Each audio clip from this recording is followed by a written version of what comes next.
우리 의문은 무엇일까? 우리 첫 번째 알맹이로 정리하자라고 했습니다. 의문이란 단어의 뜻을 구별해주는 가장 작은 소리의 단위야.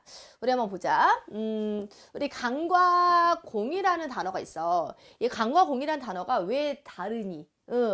얘는 모음이 아가 쓰였고 얘는 모음이 오가 쓰였기 때문이야. 사실 초성도 기억이고 이제 종성 받침도 이응이야. 똑같은데 이 중성에 해당하는 아와 오가 달라져서 우리가 이제 음의 뜻의 차이가 발생을 하는 거야. 이렇게 모음과 같은 그리고 이제 감과 또 이제 감 한번 해볼까?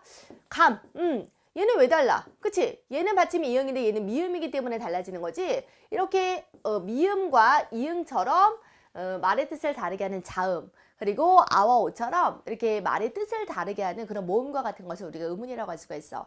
그래서 의문은 기역, 니은, 디귿, 리을, 뭐 아야, 어여, 오요를 우리가 의문이라고 하는데, 의문 자체는 뜻을 가지진 않아. 뜻을 가지는 가장 작은 단위는 형태소거든.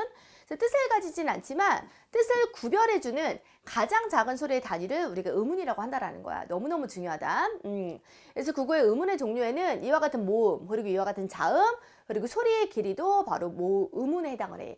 왜냐면 우리가 밤을 밤 이렇게 길게 발음하면 먹는 밤이 되고, 밤 이렇게 짧게 발음하면은 깜깜한 밤이 되거든. 이렇게 소리의 길이도 말의 뜻을 구별해주기 때문에 바로 이제 의문으로 본다라는 거야. 뒤에 가서 자세하게 볼 거야. 그럼 단모음과 이중모음으로 우리가 모음을 분류를 할 수가 있어. 단모음은 우리가 발음하는 과정에서 입술이나 혀의 위치가 바뀌지 않고 동일하게 유지가 되는 것을 우리가 단모음이라고 해. 그래서 입술과 혀가 고정되어서 움직이지 않는 모음을 우리가 단모음으로 한다라고 이제 할 수가 있는데, 예를 들어서 우리가 아라는 모음을 발음을 할 때 처음부터 끝까지 아 이렇게 가. 근데 야를 발음할 때는 야는 사실 이에서 아로 옮아가면서 소리가 만들어지거든. 그래서 처음 시작은 이야 이렇게 변하면서 이야 야 이렇게 이제 변하면서 입술의 모양이나 혀 위치가 바뀌면서 모음이 된단 말이야.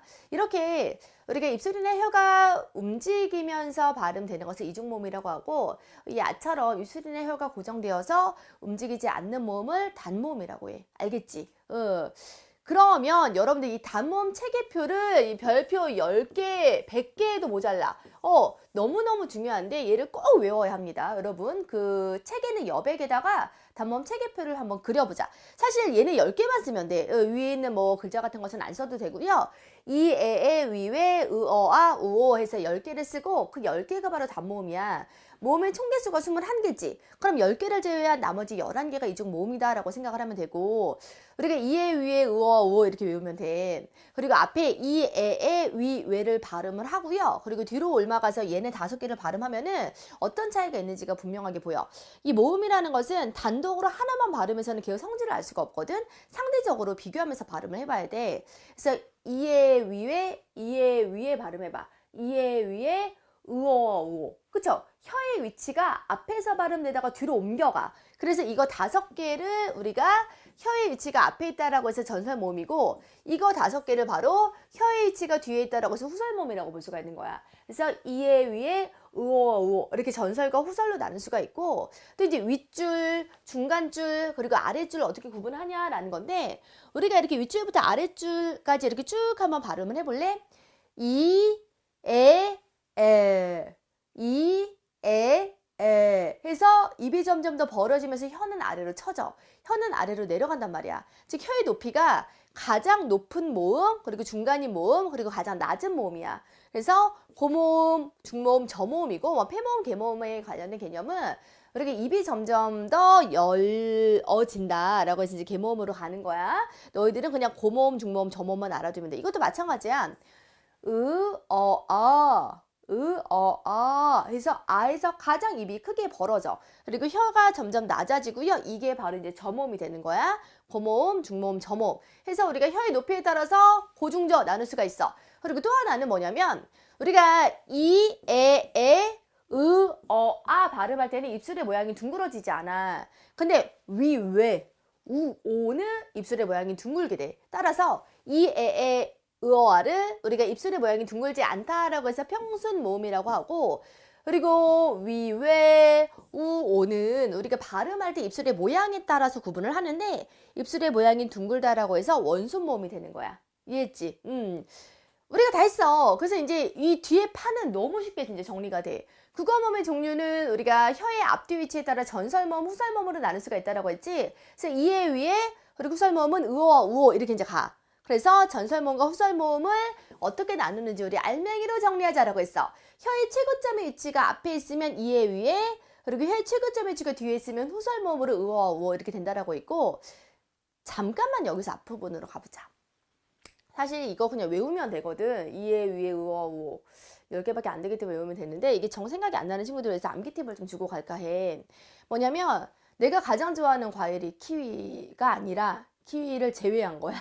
그래서 키위 제외해. 과일 가게 가서 크게 반말로 외쳐야 된다. 키위 제외해. 그리고 내가 좋아하는 거는 금붕어야. 금붕어 좋아 해서 키위 제외해. 금붕어 좋아 해서 해당되는 모음이 이렇게 단모음 체기표에 완성이 된다 라고 하면 돼. 그래서 그냥 외워지는 친구들은 외우고요. 정 안 외워지는 친구들은 암기 팁을 활용해도 될 것 같아. 그래서 전설, 후설 구분 한번 해봤고요. 그리고 혀의 높이에 따라서 우리가 맨 윗줄에 있는 거 고모음, 그리고 중간줄에 있는 거 중모음, 그리고 맨 아래에 있는 거 저모음, 단모음 체기표 안에서 그려보면 돼. 그리고 입술의 모양에 따라서도 분류를 할 수가 있어. 그래서 평순모음, 원순모음 이렇게 분류를 할 수가 있는데, 이에 의어와 그리고 위, 외, 우, 오 얘네들은 입술의 모양이 둥글게 된다라고 해서 이제 원순 모음이 되는 거야.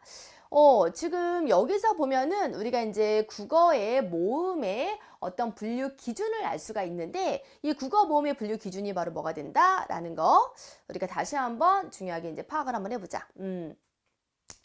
따라서 이제 전설 모음과 후설 모음을 구분해봤고, 그리고 모음의 분류 기준도 알맹이로 정리하자라고 했어. 그래서 혀의 앞뒤 위치, 그 다음 혀의 높이, 그리고 입술의 모양에 따라서 우리가 또 모음이 분류가 된다라는 것도 여러분 중요한 내용이야. 그래서 모음의 분류 기준도 알맹이로 꼭 정리를 해도. 그 다음 우리 이어갈게 이중모음입니다. 이중모음. 이중모음은 뭐야, 그치? 혀의 위치라든가 그리고 어떤 입술의 모양이 바뀌는 것을 이중모음이라고 해. 그래서 입술 모양이나 혀 위치가 바뀌는 거. 단모음을 제외한 11개다 라고 이제 보면 돼. 야예, 여예, 와웨, 요워, 웨, 유, 의 이렇게 이제 11개가 되는데, 얘네들은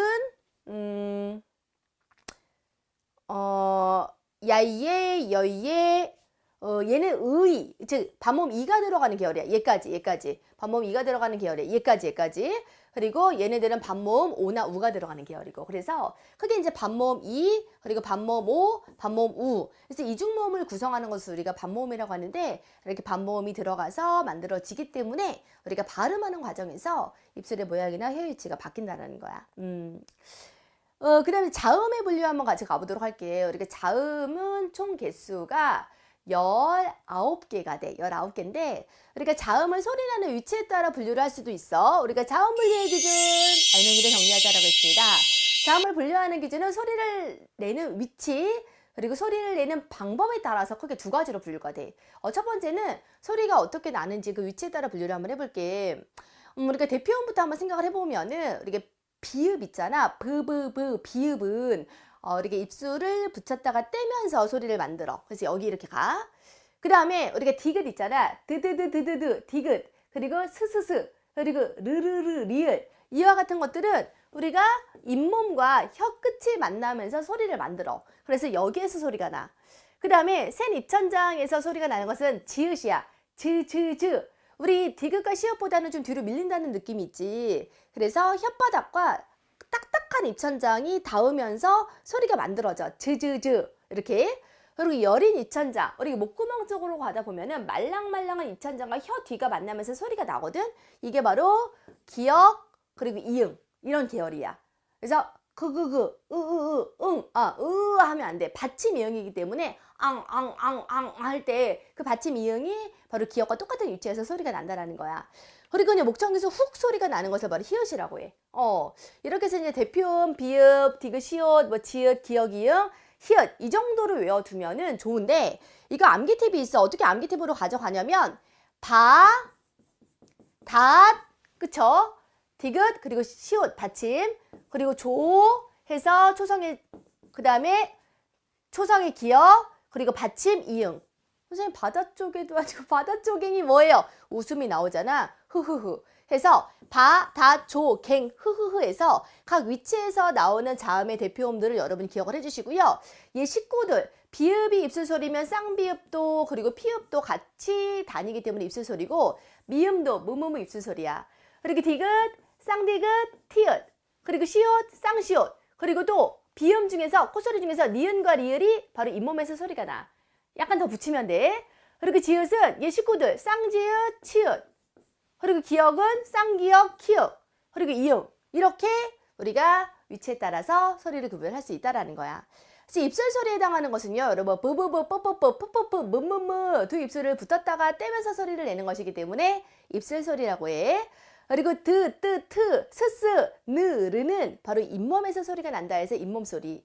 그리고 센 입천장 소리의 대표음은 지읒이야. 즈, 쯔, 츠는 딱딱한 입천장이 닿으면서 소리가 만들어지기 때문에 센 입천장 소리.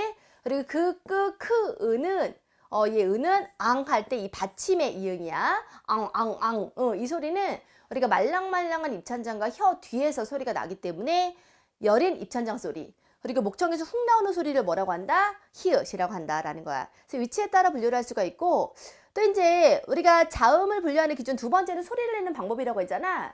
우리가 앞에서 봤던 얘네들은 니은, 리을, 그리고 미음, 이응을 제외하고는 모두 울리지 않아. 근데 얘네 네 개, 미음, 니은, 리을, 이응은 바로 코 안이나 입안이 울리면서 소리가 나는 성대가 울리는 울림소리란 말이야. 그래서 울림소리 중에서도 미음, 니은, 이응은 코를 막고 소리를 내면은 코맹맹이 소리가 나. 왜냐면 이 코로 공기가 흘러나와야 되는데 코를 막기 때문에 공기 흐름이 막히기 때문에 코맹맹이 소리가 나는 거야. 따라서 얘네들은 콧소리고 그리고 리을은 코를 막아도 르르르라라라 코맹맹이 소리가 나질 않아. 그거 왜 그러냐면 입의 양옆으로 흘러나오면서 소리가 만들어지기 때문이야. 따라서 얘를 흐름소리라고 해. 그래서 미음, 니은, 이응이 콧소리, 리을이 흐름소리인데 얘네 네 개만 자음 중에서 울림소리고 나머지는 모두 안 울림소리다라는 거 알아두고요. 울림소리 외우는 암기 팁은 선생님이 가장 좋아하는 건 나무 아래야. 나무 아래. 노란 양말도 있고 나라 마음도 있는데 나무 아래가 좋은 게 이 앞에 세 개는 콧소리 그리고 이 뒤에 하나는 흐름소리, 유음이기 때문이야. 그리고 이제 나머지 모두 안 울림 소리인데 이 안 울림 소리를 우리가 예사 소리 그리고 된 소리, 거센 소리로 나눌 수가 있어. 물론 모든 자음이 이 예사 소리, 된 소리, 거센 소리 어떤 체계를 갖추는 건 아니야. 예를 들어서 시옷과 같은 것은 해당하는 거센 소리가 없잖아. 예사 소리, 된 소리만 있잖아. 어쨌든 소리 세 개에 따라서 예사 소리, 된 소리, 거센 소리로 나뉜다라고 이제 할 수가 있어. 이렇게 우리가 소리 세기에 따라서 그리고 어떤 소리를 내는 방법에 따라서도 이제 자음을 분류를 할 수가 있고 그리고 소리가 나는 위치에 따라서도 자음을 분류할 수 있다라는 거 중요해.